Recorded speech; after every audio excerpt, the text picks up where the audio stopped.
Hey, what's going on, guys? It's Juicey, and I have my first Black Ops gameplay. Not necessarily the first game, but the first one on my channel. And I brought somebody who uh, brings a lot of, I guess, strategy and really, good tips and tricks to the community. And you guys will know him, so I'll let him introduce himself. G'day guys, Geoff here. Sasben Jr. on YouTube, but most of the Juiced reviewers should probably know me. Yeah, me and Jeff have had I guess you could call it a relationship that's gone back probably 4 or 5 months now, or even longer. But uh, anyways, we're gonna try jam a lot of information into this video as much as we can. And first of all, I'll just start off by saying this is a game of domination on Hanoi. And I'm using the AK-74U with, I believe, extended mags. I think I have Ghost, Sleight of Hand, and Marathon. Yes, that's what I do have. But Jeff, why don't we? I'll let you get to the first point that you want to touch on. Well, you mentioned the AK-74U. It's actually a very nice gun in this game so far. I'm finding it quite good. I think the SMGs might even be tweaked downwards a little bit, so people should really put in some submachine gun time. Yeah, absolutely. I've noticed most people and they've been running around with the SMGs and most notably the MP5K, or I believe it's the K version. But that's because it's that first class that you start with, the default. So, and yeah, they're definitely they seem to be more powerful and I guess more of a threat than the assault rifles or LMGs at this point in time. Right. So I'm an assault rifle bread and butter kind of guy. So I'm digging a few of the guns. I found that the M16, which was quite favourable in Modern Warfare 2, is a little underpowered in Black Ops. I mean, you can still make it work. Particularly, I like the red dot sight and silencer on it. So running Warlord Pro, but iron sights I think is going to be the bread and butter of most people's classes because of the clip size. Absolutely, and I think with a lot of these, and what I think Jeff's trying to say here is that what we've noticed so far is that it takes a lot more damage to take out your enemies, and a lot of these guns don't have very large clip sizes. And I think so far what we've noticed is the norm is the first attachment to unlock would be either dual mag or extended mags.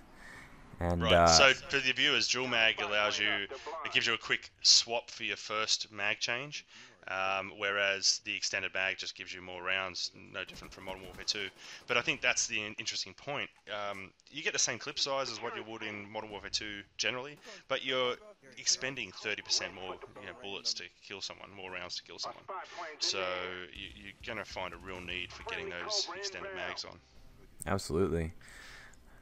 I think maybe the next point to talk about is perks here, and maybe what would be, I guess, the best perks to start off with. What works best for everybody, or what the most, I guess, tactically helpful perks are. So I think what we discussed earlier, along with some other guys, Woody, Onslaught, and T-Mart, is Ghost, because spy plane for the first 2 months of this game's new, and with having spy plane out as a default kill streak, pretty much you want to stay off that radar as much as possible. And I think that's what we all unlocked first, and it's proved to be pretty helpful. Yeah, so you need Ghost Pro to actually be hidden from spy plane, don't you? Or is Right. it Ghost that's spy plane hidden? I think Ghost Pro gets you hidden from the kill streaks, like the chopper gunner and whatnot, and Right. Ghost keeps you off the radar. Right, yeah, so suppressed weapons seem to be very popular, and staying off the spy plane is important because everyone has that as the default perk. It's only 3 kills. You'll find a team will throw 3 or 4 of them up in the air at once because they're not really paying attention. And but yeah, definitely Ghost is the first, and for me personally, Ninja was my second. Yeah, absolutely. I think for most people nowadays, Ninja is that first go-to perk, because it's good to kind of be hidden from everybody, along with staying off their radar and not being able to be heard. But at the same time, what I actually noticed is the in-game volume, or the Yes. sound effects. It seems to be a little harder to sound whore effectively, even with headsets.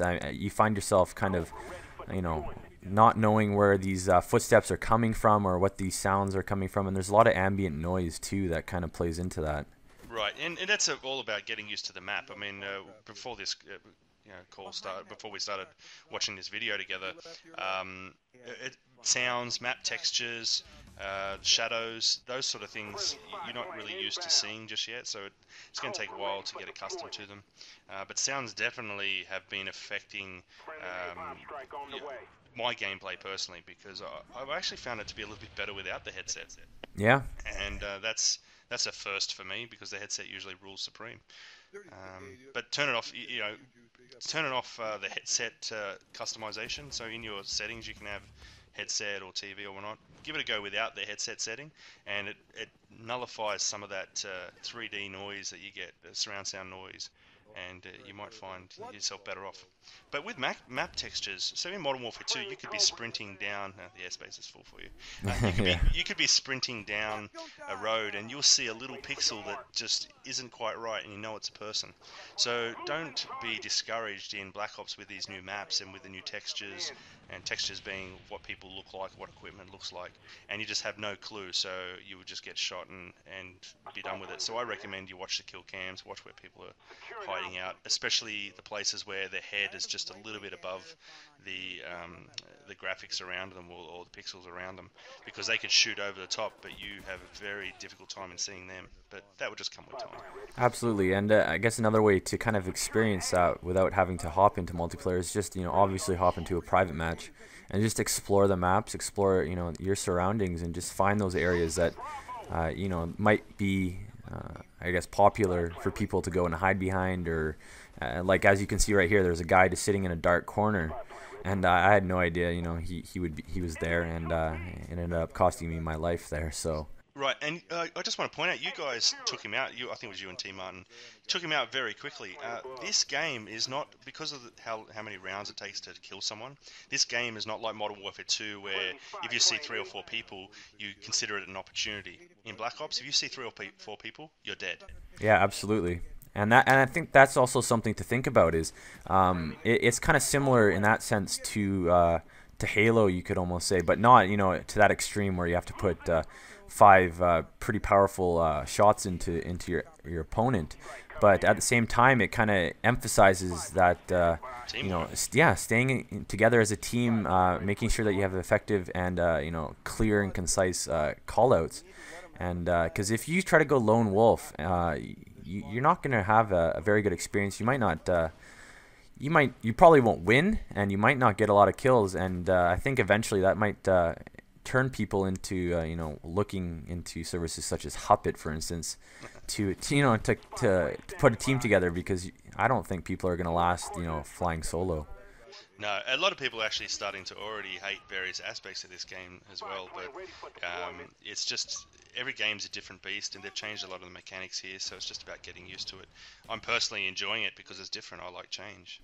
Absolutely, and I kind of welcome that, not only the change, but the I think it's a little bit harder, the game. It definitely emphasizes the gun skill rather than any, maybe sitting in a corner or whatnot. You have to be smart still, but you really have to make sure that your aim is precise. Right.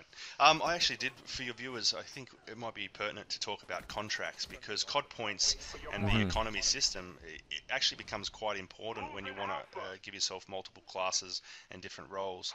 So please remember to look at your contracts and choose the ones that fit you, because they give you like a 300%, 400%, 500% return on investment, meaning that you can wager 20 or 30 points or 50 points. COD points is like the currency. And in return, if you complete an objective in game, you get a larger match bonus, it seems, and you also get COD points. And putting those two together will help you rank up for prestiging, and will also help you open up various attachments and make various classes. Absolutely. Well, it looks like that game's over. I think we covered quite a bit here, and I think there's definitely going to be a lot more to talk about, maybe in a couple more episodes after this. But Geoff, thanks for stopping by. I appreciate your input. You always have very, very interesting looks on certain first-person shooters. So thanks, mate. I also want to say that I brought out a video called Goodbye 50 Plus. You just proved to everyone that you got 58 kills. So Yeah, absolutely. Yeah, guys, don't worry. You can still kill in this game. You can still rack up the kills, but you have to be a little smarter, and you have to make sure that you roll with a good team. So until next time, guys, we'll see you later. thanks, Juicey. Bye. Cheers.